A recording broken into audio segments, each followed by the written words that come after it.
l'idée de 42, ça partait d'un constat qui était assez simple, c'était de se dire les formations au digital ou au numérique sont nombreuses en France, elles sont de qualité, mais malheureusement elles sont souvent privées et chères.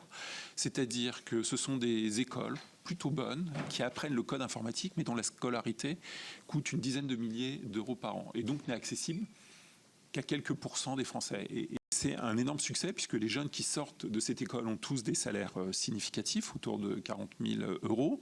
Le 40% d'entre eux n'ont pas le bac. On avait un défaut, c'était une école qui manquait de diversité, notamment en termes de public, d'élèves, de femmes élèves, de jeunes femmes élèves, de femmes et de jeunes femmes élèves.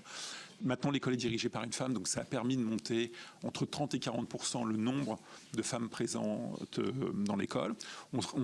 C'est une initiative qui a 10 ans, c'est une initiative qui marche, puisque ces écoles, on en a plusieurs en France aujourd'hui. On en a une petite cinquantaine dans le monde, je crois 47, 48. Ça continue de se développer. Cette année, il devrait y en avoir une vingtaine qui vont ouvrir dans le monde.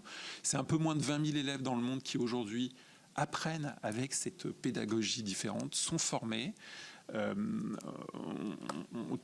sont toujours systématiquement des écoles gratuites.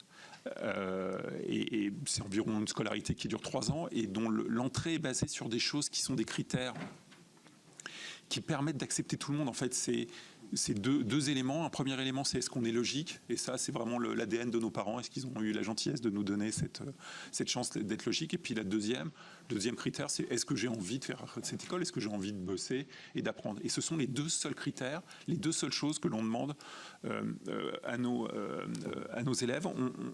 On a avancé, parce qu'au début, on accueillait principalement des gens jeunes, et en travaillant avec Pôle emploi, on accepte maintenant des personnes qui ont une soixantaine d'années, qui ont travaillé dans l'informatique, qui ont été formées de manière un peu ancienne et probablement obsolète.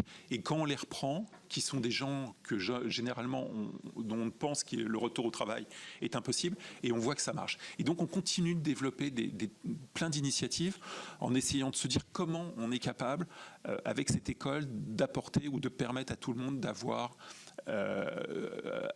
un métier.